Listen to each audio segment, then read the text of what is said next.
This episode features discussion on mental health, content that may be upsetting or triggering to some. Resources have been posted in the bio, and if you don't feel comfortable listening to these topics, then please skip this episode.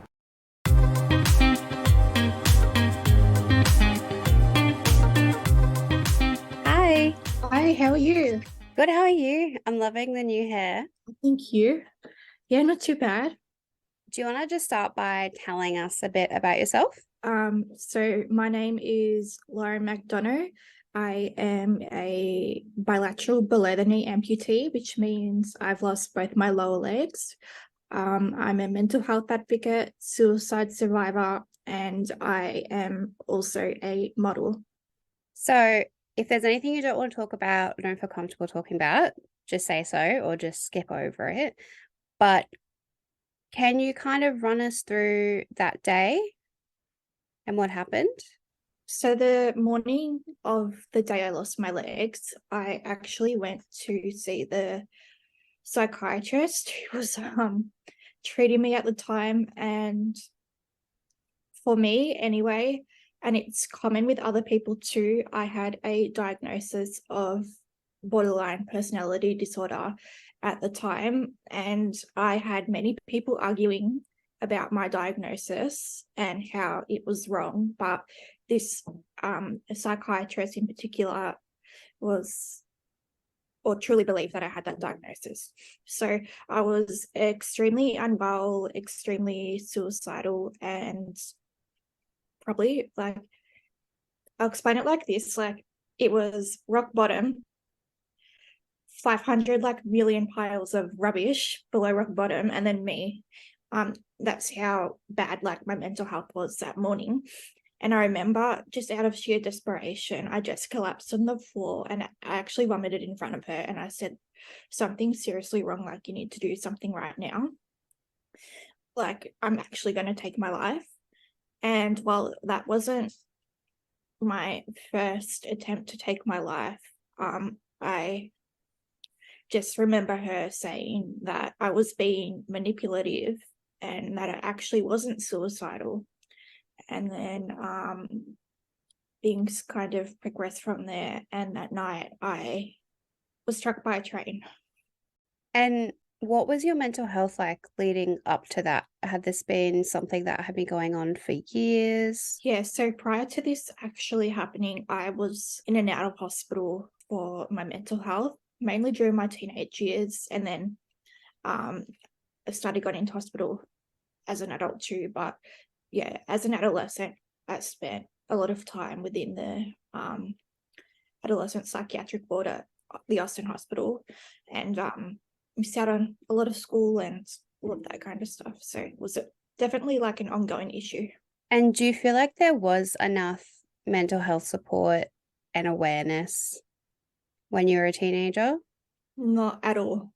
Um, I've always been very lucky in the way that my family has kind of dealt with mental health issues for a very long time, and they've always been very like understanding and loving and supportive, and my friends have always been the same.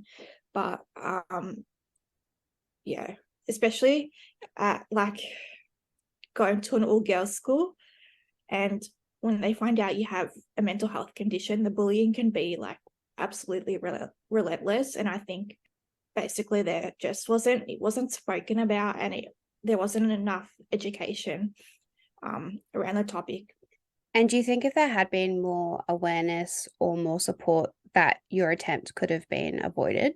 It's hard to say. At the time, I think that my mental health had gotten to a point where it was so bad that probably nothing um, would have stopped me anyway, unfortunately. But I do think that earlier on, when things were starting to get really, really bad, like a few months beforehand, um, there could have been interventions and treatment options given to me instead of it kind of just being completely dismissed. And what was it like waking up from the accident? It was very weird. I remember at the time I'd lost my left leg, but at that stage I had my right leg. I had no right foot, but I still had the leg. And I remember waking up and I was like, where's my leg? Where's my leg? And I was so high on the pain medication given to me and coming out of a coma that I was kind of like tripping. And I kind of believe that, kind of like, I don't know, it's hard to say, like, I knew it was gone, but I still believe that it was there. And what's that like adjustment been like for you? Like how long's it been now? 5 years. 5 years. And what's that time period been like? Very difficult, but also I've had some of the most amazing and rewarding moments of my life come out of it. And were you like relatively healthy, like physically before? Yeah, I used to do a lot of sport growing up. So I was a swimmer, used to do swim squad twice a week. I was a tennis player. I used to do ballet. Yeah, very physically active growing up. So what's it been like for you going from like able-bodied to disabled? Some days it's really hard still. Like, I'm so grateful to have the body I have. And I'm so lucky that it's kind of helped me through everything it's been through. And I'll never not take that for granted anymore in that type of sense.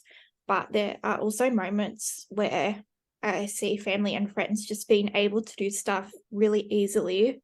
And it kind of makes me wish that I was still able to do that and that I was able to live a life that was just, how do I put it, like simple, not having to worry about prosthetics slipping off in heat or not having to worry about like being in chronic pain all the time and stuff like that. It's just been from not having any sort of like physical disability at all to having amputated legs and then multiple chronic illnesses on top of that. It's been a very kind of different experience.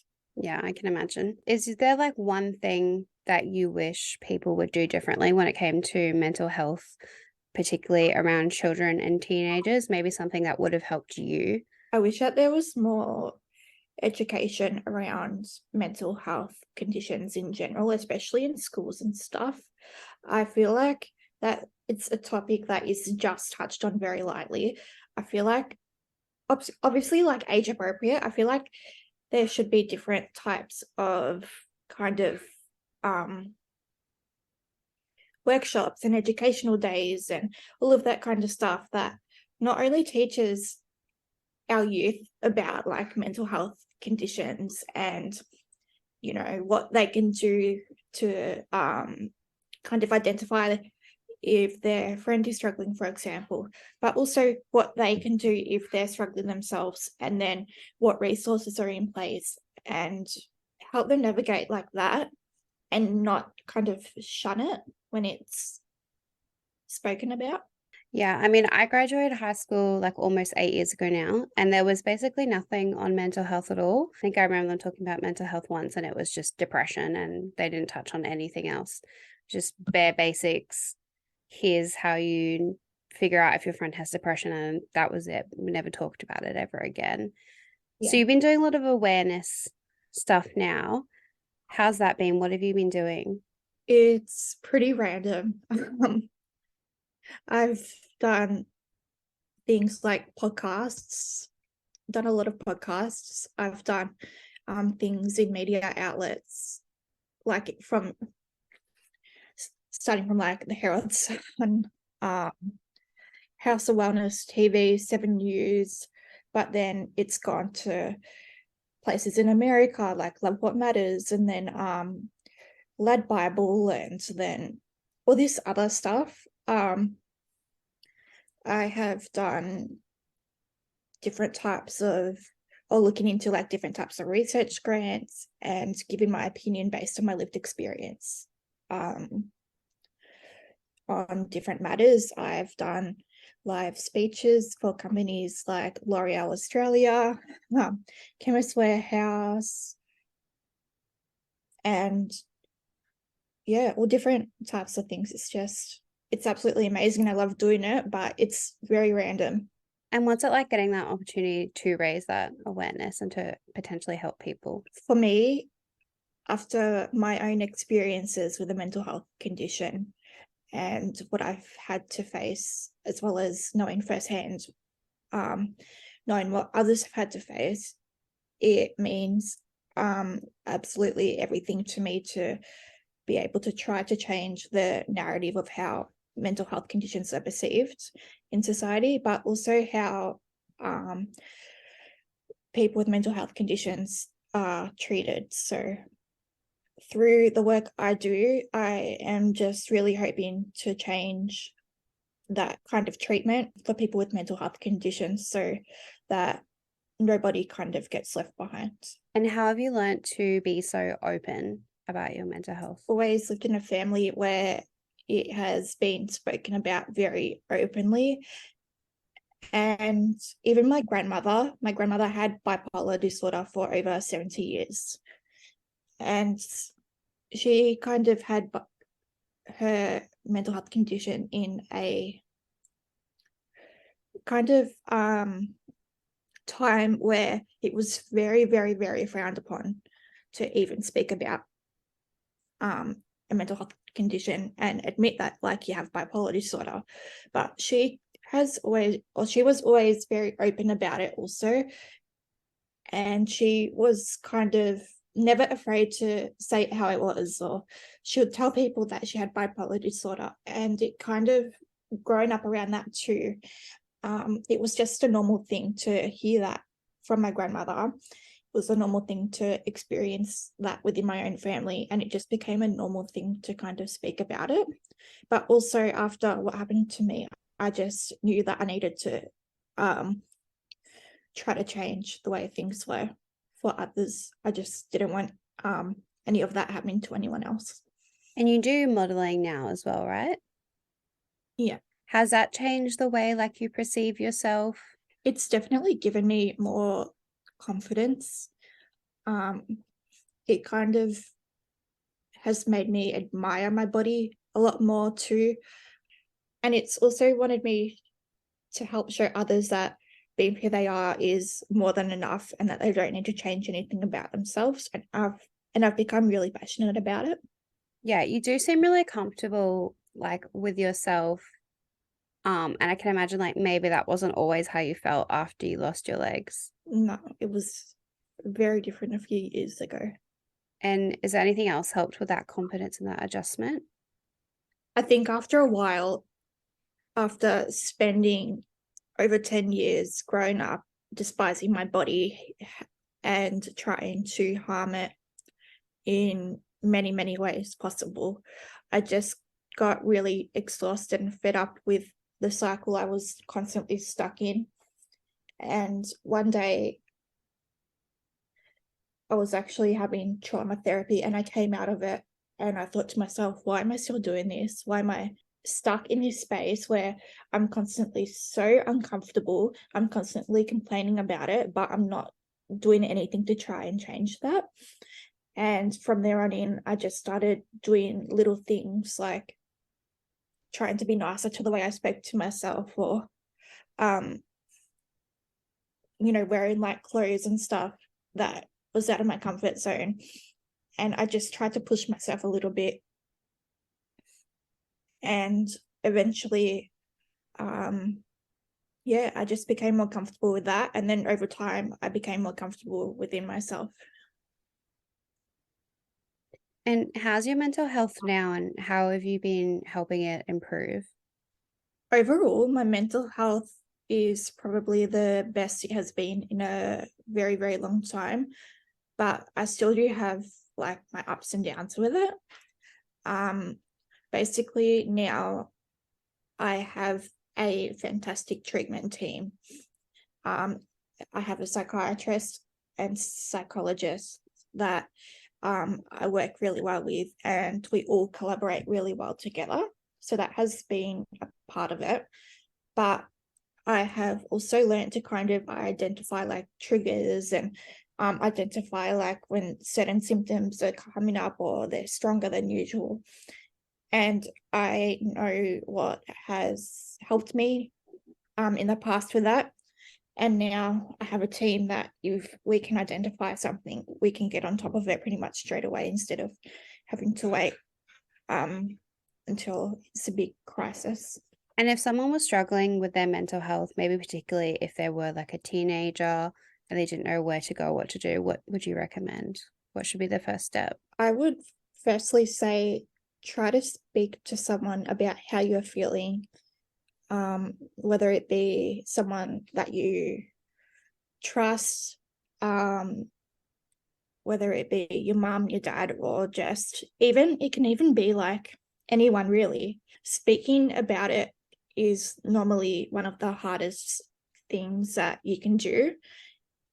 But it's also something that can be very beneficial in a lot of ways, because speaking about it earlier on can mean that there can be more early interventions that can be put into place.